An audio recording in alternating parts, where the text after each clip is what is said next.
subject to process. She made me promise her at settlement in November that I would pay off her loan in 6 months. Okay.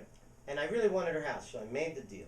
Okay? I wanted to leave the financing in place, but I made the deal.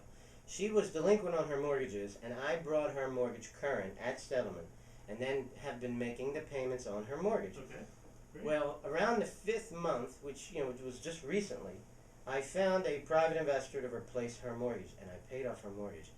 And 3 days later, she called me up and she said, "Phil, I want you to do something for me. I want you to forget what I said. Don't pay off the mortgage." I said, "I'm sorry, it's too late. I promised you I would, and I did." What she didn't realize was by me making payments on her mortgage in her name, I was improving her credit. Of course, right. And after she saw me make 6 months or 5 months of payments, the fear went away, right. and she said, "This is amazing. This guy's like gonna, Right. if I just leave it there long enough, this guy's gonna bring me to an 800 score." Too late, I paid it off. So the downside, I'm sorry, Rick. No, I just said, how about that? That's an interesting story. Yeah. Yeah, she now loves the subject to mortgage, but it's too late. It's too late. She doesn't have it anymore. So the downside would be for the person selling you the house. The downside, or the subject to, if you didn't pay their mortgage, their credit score could be hurt. That would be the downside. The upside is if you pay their mortgage and they haven't been paying their mortgage, they can increase their credit score. Now, what about the downside for you? I mean, obviously, the foreclosure issue, the subject to, if they sell the house, the bank can come after you. That would be a downside for you. But are there any other downsides for you that are obvious? To me, it's simply a game of I can't get financing. Right. So if I can assume their financing for a while, it doesn't have to be forever. 4 or 5 years from now, when the environment changes, I'll refinance their mortgage. Okay. Right. Sure. But for me, there's no downside because one of my biggest challenges is how do I get financing? Well, here's a great way to get financing. Just use the existing financing that's already in place. That's awesome. Fantastic idea. And there may be times where there's a lot of equity in the house where you give them a little bit of their equity up front. Yeah, usually what happens is, when I explained it today, I said, well, I bring in a private investor and buy the house for cash. Or I'll take over the mortgage subject to, or I'll do seller financing. But the truth is, what really happens is I do a combination of these things. Right? Maybe I take over the subject to mortgage and I give them some cash. Or I take over subject to mortgage and I do a little seller financing. Sometimes I do all three. Okay. You become a deal engineer. You have to figure out a way to get it done because we can't get it done through the conventional means that were previously available to us. Now, in your book, which absolutely fascinated me, you talk a lot about the mindset. In fact, I actually bookmarked that chapter. Your book could also just be a book not just about real estate, but about success thinking. Would you tell us a little bit about the mindset of the successful real estate investor, how you think? Well, I'm a student of the game of life. That's the way I view it. I'm addicted to real estate, but I want to hang around with and get to know people who are successful. I want to spend as much time associating with individuals who are as successful or even more successful than me so that I can too become like those people. And if you don't have that kind of mindset, man, that's where you got to start before you talk about any of this other stuff. Makes sense, absolutely. I actually heard the theory of association when I was around 25 years old. And if you haven't heard it, it's a really simple theory. You become the average of the 5 people that you associate with.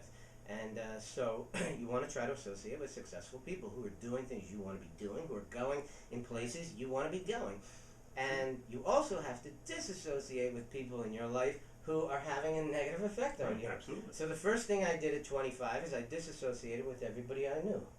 All I had to. None of them were doing anything. And then I decided, well, maybe one of my friends was marginally acceptable, so I called him up and I started to associate with him. And he had a friend who was having some marginal success, and I called him up, told him I wanted to associate with him.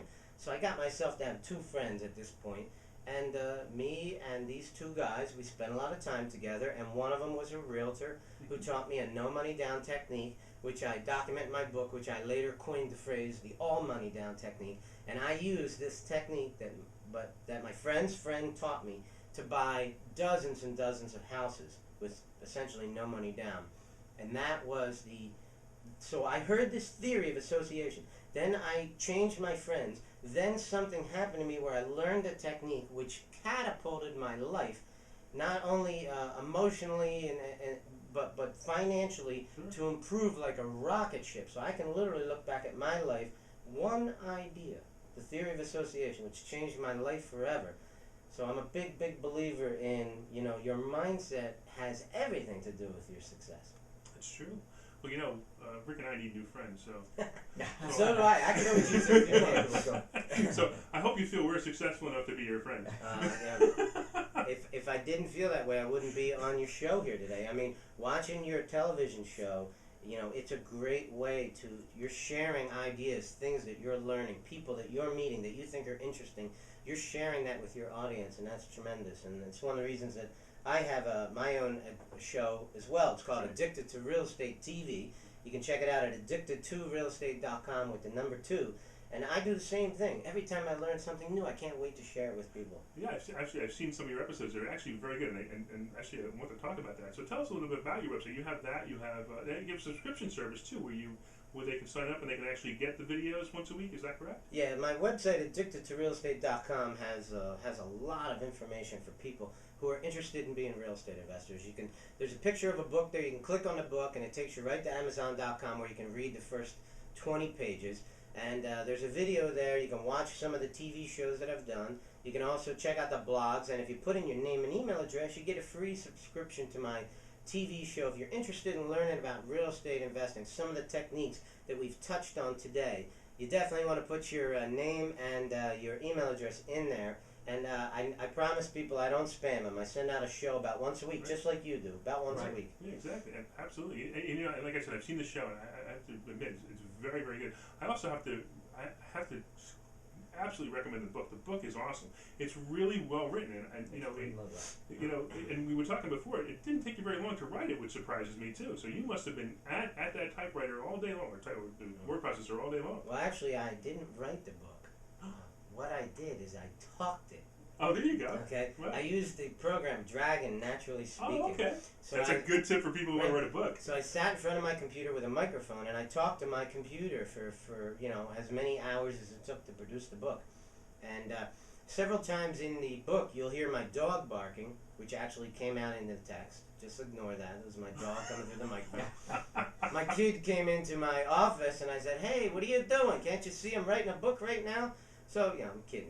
That stuff was edited out. But when you use Dragon Naturally Speaking, anything you say ends up in the text. So. Very, very cool. It's a great way to produce anything. If you need to write a lot for anything that you're doing, you definitely want to check out Dragon Naturally Speaking. Yeah. Now, one thing you mentioned in the book that just jumped off the page at me, you mentioned that every time you deviated from your strategy, you got popped.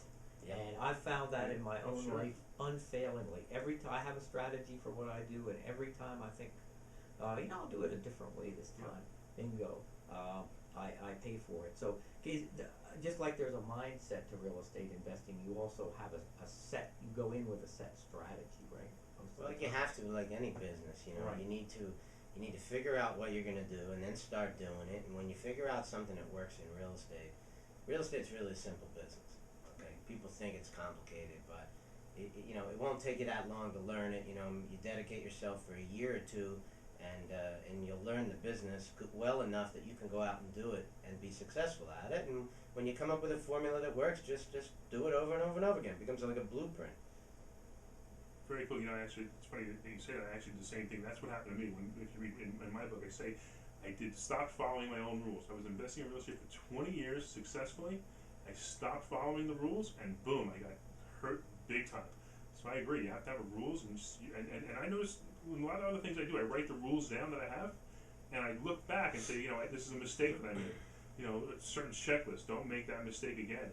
And I'm wondering if you do the same type of thing. Well, you're not the only one that's happened to. I mean, I remember in 2005, I was the real estate expert. I was the real estate professional.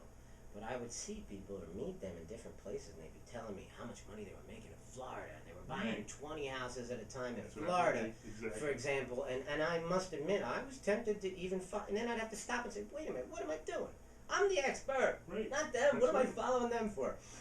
But the truth is, it almost happened to me too. I mean, if you read my book, I mean, I stayed up here, but I was buying very aggressive $4.2 million office buildings losing $1,000 a day the day they opened. I almost got creamed. Of course, I didn't know that the economy was going to drop out the way that it did, and that would have been the doom of me had it happened. But yeah, I used to say when you had bought a house, if you were renting it, you know, if the house property if the value of the property went down, the rents went up, so you were always safe. I've never seen an economy like this where rents went down and house prices went down. That threw me for a loop, because I knew I was over leveraged in all my homes, but I also didn't realize that I thought the rent was safe. Yeah. But the rent was, 20, 30, 40% drops in rent if you could rent them in some of the areas that I was in. So that was my mistake. And I'm really glad to have gotten to know you, because I won't make those mistakes again. And now that my credit's been hit by those mistakes, I'm going to learn some new strategies to invest in real estate and get back in.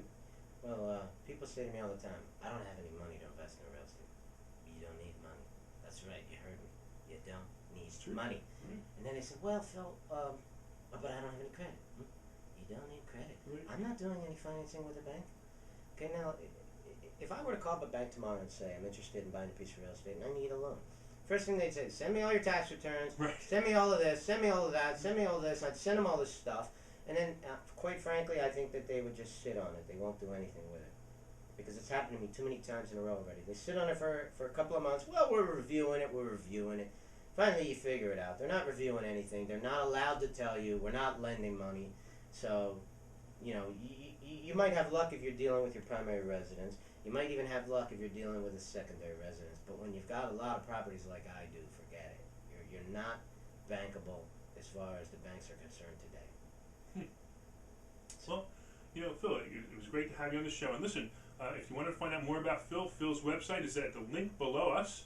And is there anything else that we should know before we go? Yeah, I'd just like to say, I'm involved in a lot of different things. I've got my book, I've got my web TV show. You can check out some of the stuff I'm doing at Addicted to Real Estate TV. And if you sign up for my web TV show, everything that I do, I make a video about. So if I'm publicly speaking anywhere, there's a video. I'm opening up a new business called Realty Mark, which is a real estate office on 309. It'll be opening in the month of June. And what township is that? That's in Montgomeryville. Montgomeryville, Right. Pennsylvania. Because Right. some of our audience is outside Pennsylvania. Okay. Right. And what I'm going to be doing is it's $100 a month, and you get to keep 100% of your commission. It's the greatest deal realtors have ever had before them. And I'll be releasing videos about it. So if you'd like to learn more about it, just put your name and email address at Addicted to Real Estate TV, and I'll be sending you interesting things that you can learn about real estate and business in general. Wow, Phil, that's awesome. Yeah, It's this amazing is how much you've got going. Yeah. And thanks Fantastic. again. There you go. Thanks again for being on our show, and that's it, folks. Thanks for watching, and we'll see you next time. Bye-bye. Bye.